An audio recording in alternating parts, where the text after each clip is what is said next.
Welcome back students, आपका स्वागत है हमारे गुरुकुल में। आज हम लोग गॉस थ्योरम के थर्ड एप्लीकेशन को करेंगे।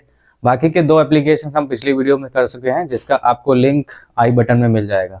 तो आज जो टॉपिक है वो ये है कि electric field due to infinite sheet. सबसे पहले एक शीट बनाएंगे जिसकी एरिया जो है इनफाइनाइट है, कुछ इस तरह से। ये यहाँ पर शीट ख़त्म नहीं हुई है।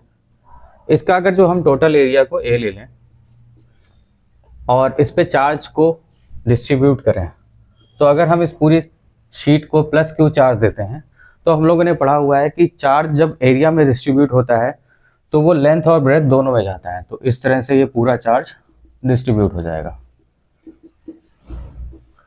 जिसने पिछले वीडियोस को नहीं देखा है उसको देख लेगा, क्योंकि वहाँ पर हमने कुछ स्टेप्स बताए थे जो यहाँ पर भी लिखे हुए हैं। इन स्टेप्स को फॉलो करते हुए भी इस एप्लीकेशन को स्टार्ट करते हैं। सबसे पहले क्या करना होगा कि हमें एक पॉइंट P लेना होगा जो इससे किसी डिस्टेंस पे होगा। तो मान लेते हैं यहाँ कोई पॉइंट P है। दूसरा, ड्रॉ करेंगे गॉसियन सरफेस। गॉसियन सरफेस एक प्लेन शीट के लिए कैसा होगा, क्योंकि इस शीट को जब रोल करेंगे तो इसका शेप जो आ जाएगा वो एक सिलेंड्रिकल शेप आ जाएगा। तो इसी से पास होता हुआ एक गॉसियन सरफेस बना लेते हैं।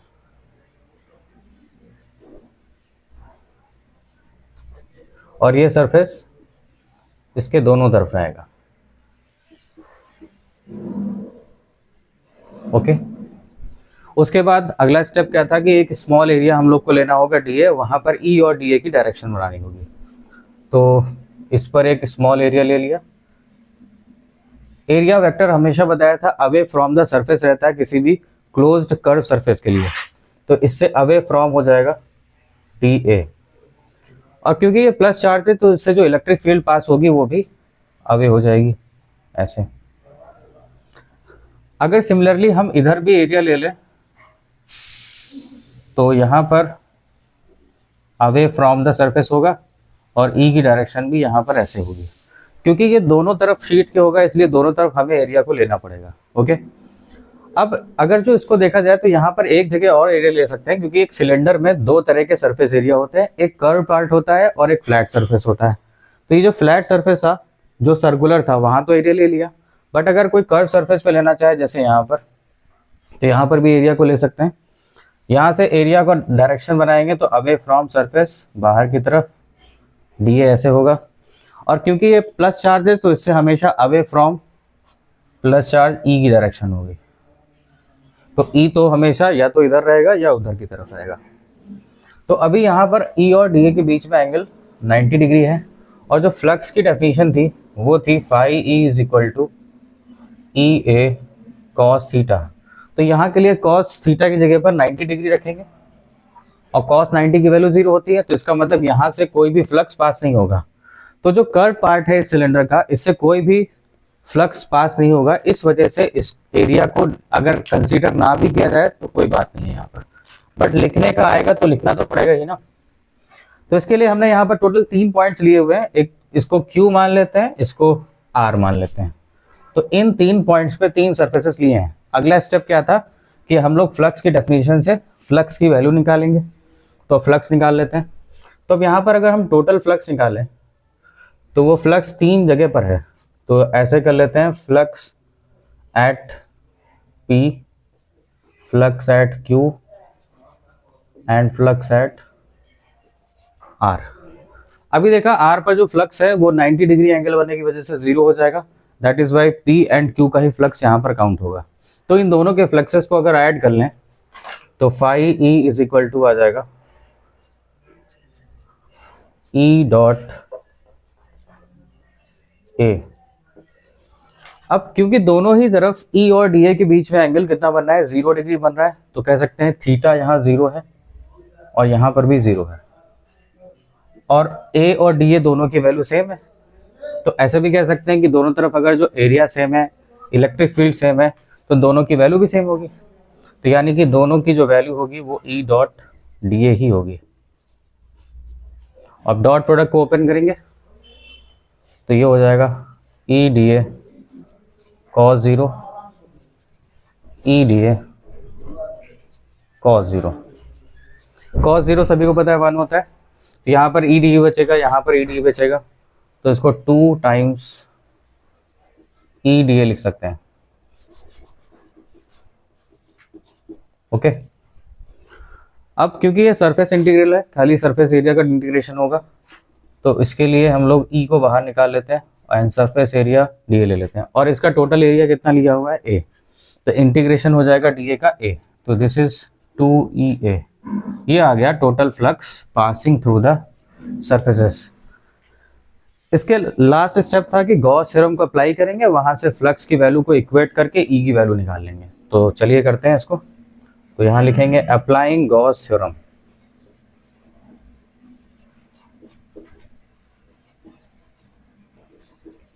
गॉस थ्योरम को अप्लाई करेंगे तो phi is equal to 1/ε0 q net. Equation number 1 से फाई की वैल्यू अगर यहाँ सब्स्टिट्यूट कर दी जाए तो 2EA इज इक्वल टू 1/ε0। अब क्यू नेट की बात करते हैं।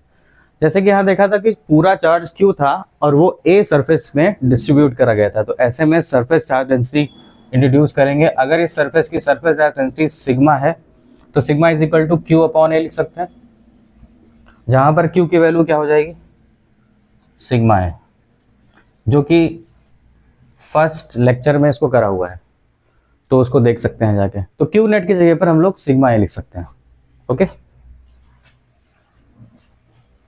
ओके, यहाँ पर देखा जाए तो ए और कैंसिल आउट हो जाएगा, और जो इलेक्ट्रिक फील्ड की वैल्यू निकालनी है वो आ जाएगी σ/2ε0।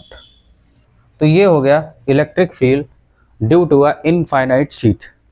जैसे कि स्टार्टिंग में देखा था कि इसकी जो शीट की एरिया है वो इनफाइनाइट है, तो अगर एरिया इनफाइनाइट होगी तो कहीं इस इलेक्ट्रिक फील्ड में एरिया नहीं आ रहा है, इसका मतलब it is independent of surface area.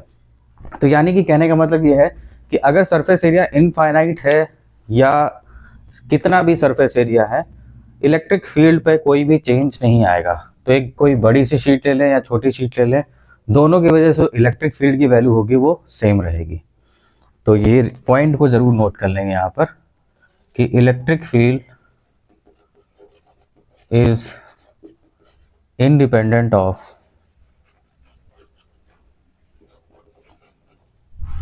Area. Okay, इसको जल्दी से नोट करेंगे, फिर इसके कुछ स्पेशल केसेस हैं वो भी कर लेते हैं, नोट कर लीजिएगा। ओके, तो अब इसके कुछ स्पेशल केसेस हैं। पहला केस क्या हो सकता है, यहाँ पर अगर हम कोई 2 शीट्स ले लें यहाँ पर जो आपस में एक दूसरे के पैरेलली सामने रखी हुई हैं, और पूछा जाए कि यहाँ पर इनके बीच में इलेक्ट्रिक फील्ड क्या होगी, इनके साइड में कितनी इलेक्ट्रिक फील्ड होगी। तो अगर हम इन पॉइंट्स को डिवाइड कर दें, ये पॉइंट P है, ये Q है और ये R है, और इस पर चार्ज दिया गया है Q और इस पर भी चार्ज दिया गया है Q, और दोनों की जो सरफेस चार्ज डेंसिटीज हैं वो सिग्मा ही है। तो अगर पूछा जाए electric field at point P क्या होगी, मतलब बिटवीन द प्लेट्स क्या होगी, उसकी बात करेंगे तो देखेंगे कैसे आएगी। तो एट पॉइंट P, अभी देखा electric field due to infinite sheet का जो फॉर्मूला पीछे निकाला है अभी, σ/2ε0 होता है, इसी का यूज करते हैं। तो electric field due to sheet 1 और शीट 2, इनकी वैल्यू लिख लेते हैं। तो E1 की वैल्यू भी σ/2ε0 आएगी एंड E2 की वैल्यू भी क्या आएगी, σ/2ε0। क्योंकि ये इंडिपेंडेंट है एरिया से, तो चाहे इनका कोई भी एरिया हो, इलेक्ट्रिक फील्ड की वैल्यू इतनी ही होगी, बट वो सिग्मा पे डिपेंड करेगा, तो सिग्मा हमने दोनों का सेम लिया हुआ है। अब डायरेक्शन की बात कर लेते हैं। इलेक्ट्रिक फील्ड फर्स्ट की वजह से क्या होगी, अवे फ्रॉम फर्स्ट होगी, तो वो E1 की डायरेक्शन इधर होगी, और सेकंड से बनाएंगे तो अवे फ्रॉम सेकंड, मतलब इधर की तरफ। तो अगर देखा जाए तो इलेक्ट्रिक फील्ड दोनों अपोजिट डायरेक्शन में है, तो यहाँ पर E नेट निकालना चाहेंगे तो अपोजिट डायरेक्शन के लिए क्या हो जाता है, माइनस। तो ये σ/ε0 σ/2ε0, इसकी वैल्यू आ जाएगी 0। मतलब बिटवीन 2 पैरेलल प्लेट्स अगर इलेक्ट्रिक फील्ड निकालते हैं तो उसकी वैल्यू 0 हो जाती है। ओके, अब इसी तरह पॉइंट Q और R को देखा जाए तो दोनों सिमेट्रिकल पॉइंट्स हैं। Q, इस पर इलेक्ट्रिक फील्ड की डायरेक्शन निकालेंगे तो अवे फ्रॉम फर्स्ट E1 हो जाएगी, और सेकंड की वजह से निकालेंगे तो इससे भी अवे फ्रॉम सेकंड E2 हो जाएगी। इस पॉइंट पर दोनों की इलेक्ट्रिक फील्ड क्या है, सेम डायरेक्शन में है, तो सेम डायरेक्शन के लिए क्या हो जाएगा, ऐड। तो ऐट पॉइंट Q जो E नेट की वैल्यू आएगी, सेम डायरेक्शन में वेक्टर्स ऐड हो जाते हैं। तो ये हो जाएगा sigma upon 2 epsilon not plus sigma upon 2 epsilon not. Add करेंगे तो 2 कैंसिल आउट हो जाएगा और सिग्मा अपॉन एप्सिलॉन नॉट, ये हो गया ई नेट। ठीक है, तो ये इसका स्पेशल केस भी हो गया और इसी के साथ में ये एप्लीकेशन ख़त्म होता है। नेक्स्ट एप्लीकेशन के लिए मिलते हैं नेक्स्ट वीडियो में, तब तक के लिए धन्यवाद।